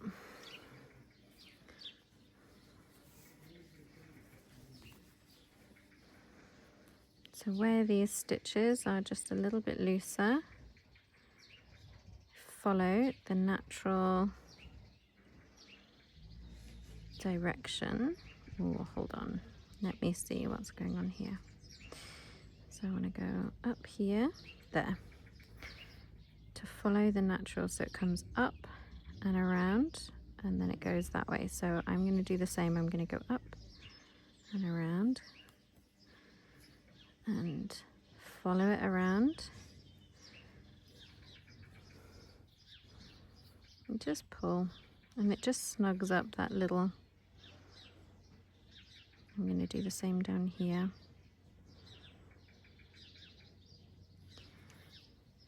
And it just pulls it a little bit tighter. Okay, so I'm just going to weave in that last little bit. I've managed to lose my tail end. That's probably the smallest bit of yarn that I could have got away with there. Let me just put my arm back in the sleeve.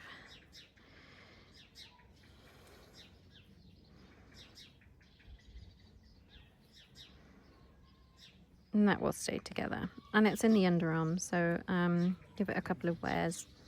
That'll felt together in no time. There we go, there's that end woven in. Probably could have tightened that up a bit more, but I'm not really that bothered about it.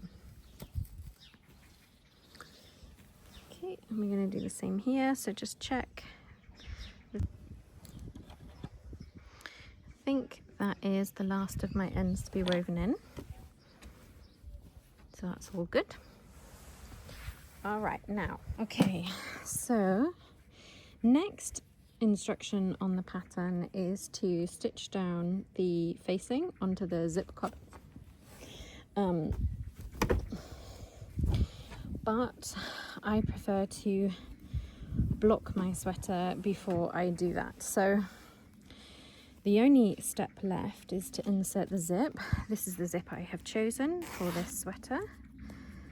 I think it's obligatory, you have to do that when you pick up a zip, right? Why do we always do that? Is it to check it works?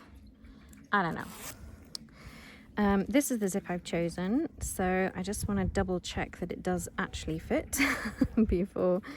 yeah, I reckon that's good. It might be...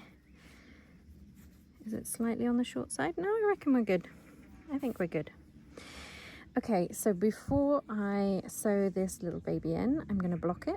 So we're going to block her. I've got beautiful weather for this one to dry, so I'm going to go leave her to soak for 20 minutes and then I'll block her. And the reason I prefer to do that before I put the zip in is just so that all of the stitches relax into their natural place. So I think it's well known, if you've ever blocked anything, that the stitches just lie that little bit flatter after you've blocked, after they've had a good soak and they've been stretched into shape. Also, if you need a bit more length on your zipper opening, if your zip maybe is a bit on the longer side, you can just gently tease out a little bit more length if that's what you want to do. I don't. My zip only just fits in this gap, so I definitely don't want any more length. But it's just, for me, it's one of those things that I prefer to do. I prefer to have the stitches laying in their natural place before I sew it down, because what I don't want to do is stitch it into place and then block it, and then the stitches shift and then you get like bits of puckering. I don't like that. So this is just the way that I do it. So I'm going to go and get her blocked, and then the fun bit, installing the zipper. So I ordered a slightly longer one, and I'm hoping that this one is going to be a bit better. Now, in my video for the Dagmar zipper sweater, I showed a technique where I basted the zip in place. I used a temporary tacking stitch to sew the zip in place while I concentrated on using the actual to hold it in place while I sewed the zip down. For this one, I'm going to be using clips. These are my mum's. I've been over and borrowed these from my mum, and when I put my daughter's zipper sweater in, I use them zipper for her zipper sweater in, and they're amazing. They're really strong, and they do a great job of keeping the zip still while you're sewing it in place. So we always fold that top bit over so that the teeth are right at the very top, and tuck that one. That's always the first bit to go in there. So you want it to be sandwiched quite nicely in between the two layers of fabric. And we're going to clip that one in. And then I'm really only concentrating on clipping it to the front facing for now. I'll worry about the back facing afterwards, but for now we're just going to concentrate on that front facing.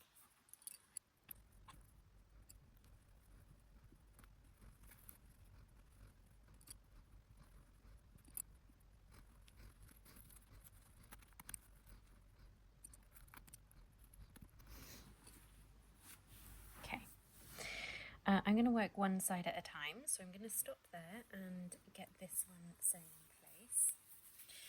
Now I'm using a regular old sewing needle, one that's not too sharp because I don't want to split the yarn, but it's not too blunt either, otherwise it won't go through the zip tape. And I'm using a cotton that is as close as I can possibly get to the colour of the sweater. So I have this navy here that I think is a pretty good match. So I'm going to pull out a thread.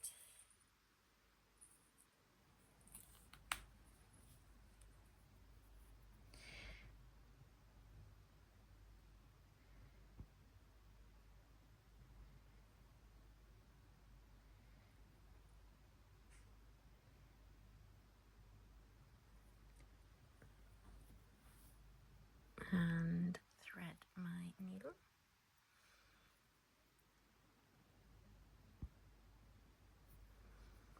Now I have folded the cotton double thickness, so I've got 4 strands. So I folded it over and I've got the loop at the bottom here, and that is how I am going to start off. So I'm just going to move that out the way for a second, and I'm going to start off over here somewhere just to get my thread attached. And I'm going to go through that loop here at the bottom to secure it. So now my thread is very securely attached to my zipper tape. So I'm going to tuck that one back in. And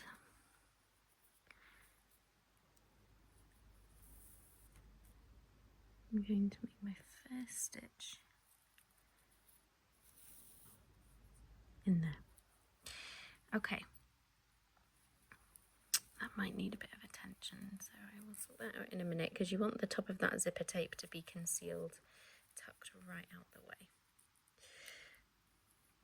Okay, so when I'm attaching my zips, what I like to do is something called a back stitch, which is where you go forward and then back, forward and then back. So I like to go in between my stitches here. I will go forward 1 or 2 stitches. And then I will come back 1. Forward. And then back. Forward. And then back. Now I'm not pulling these stitches too tightly, because what I have learnt from putting the zips in zipper sweaters is if you pull it too tight, it distorts the stitches, the knit stitches, and they look a bit weird. So I'm going to keep doing that the full length of this zip, and then we'll be back. Okay, so I've stitched the first side in place. Now I think I may have overstretched as I was stitching, because you see how it's rippling here. I'm going to do the other side anyway and just see how it sits, but if you stretch the knit fabric as you're stitching it on, what you get is this sort of curved effect, which then when you put it straight makes it ripple. So I'm going to stitch in the other side. Oops. I'm going to stitch in the other side and just see what that looks like. If it's too ripply, I may undo it and start again, but we're just going to have a look and see what it looks like all together, because it's quite hard to tell when you've only got one side stitched in. But so far I'm happy, and you can see my stitches aren't particularly neat. I'll show you on the back. This is what my back stitch looks like. It doesn't have to be perfect, it doesn't have to be super neatly aligned, but you can see I've gone forwards, back, forwards, back, forwards, back, and that's how I've treated it. So I'm going to do the other side and take it from there. I think something that I didn't mention earlier is that you want to have as much of the zipper tape covered as possible, because you don't want to stitch it and have all of the zip tape on show. For example, if you stitch it there, it would be quite unsightly. At the same time, you don't want to completely smother the teeth with the fabric either, like this. If it's too close, it'll catch. Every time you put the zip up and down, the fabric will catch in there. Worst case scenario, it would snag and then start to unravel your yoke, and that would be a bit of a disaster. So you want to get it somewhere in the middle where you have just the edge of the teeth, the zip teeth exposed.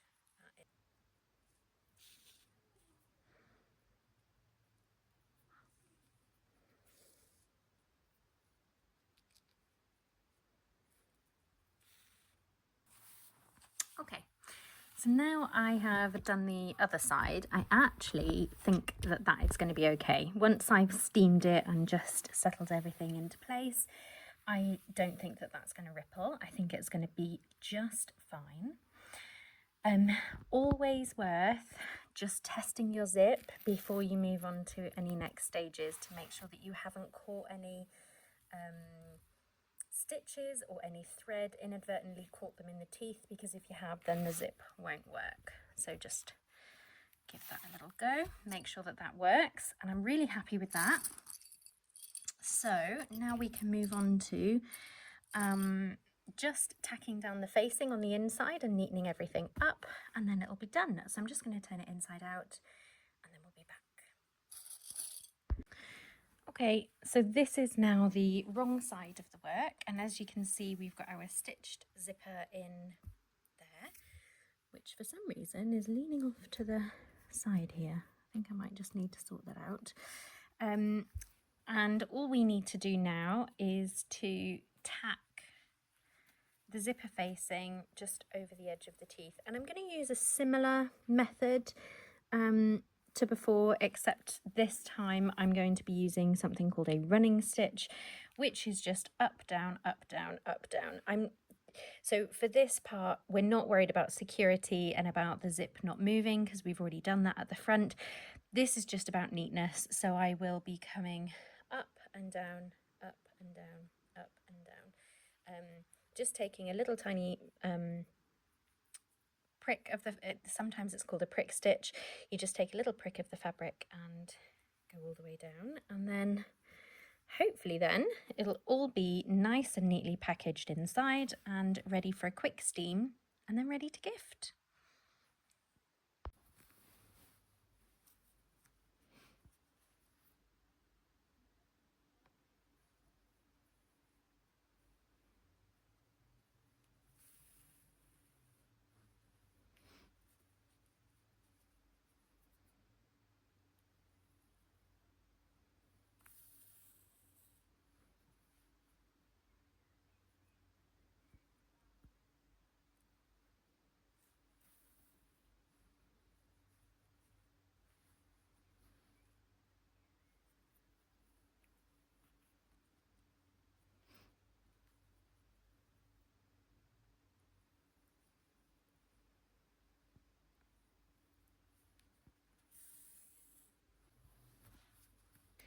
So this is now the very final step where I'm just taking a little pinch from each the side and the back yoke and just bringing them together. It doesn't have to be anything particularly pretty or neat. We're just keeping close to the edge and we're just bringing those two edges together, and that is what is going to create a lovely encased facing for the zip. And now the zip is completely enclosed, and in order to get to it you would have to undo this.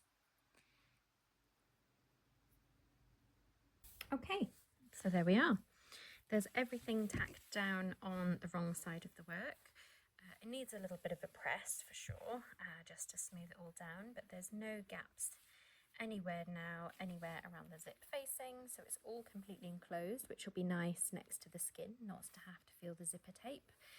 And there, all done, all neatly tacked in place. So again, I'm not 100% sure I'm happy with this little bulge here, so I'm going to see if that settles down when I steam it. And that's it, that's how I install my zips.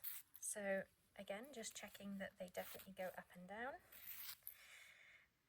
But I would say now that it's about ready to be gifted, which is great, because my husband's birthday is next week, so I've got it done in plenty of time.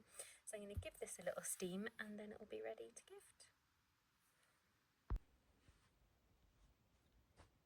Okay, she's finished. This has been a really long video, so I'm going to try and keep my summary really short and sweet. But I'm really pleased with the way that the zip has gone in, and actually I think after I pressed it, that wobbliness that I was worried about has gone pretty much mostly away. And he rarely wears them. He rarely wears his zipper sweaters zipped all the way up anyway. He normally has it open a bit, so I think that's fine. If it's not fine, I can always go back and change it and make it a bit neater, but for now it's fine. So yeah, I'm really pleased with it. I'm wearing it, obviously it's not made for me, it's made for my husband, so it's really long and a bit big on me.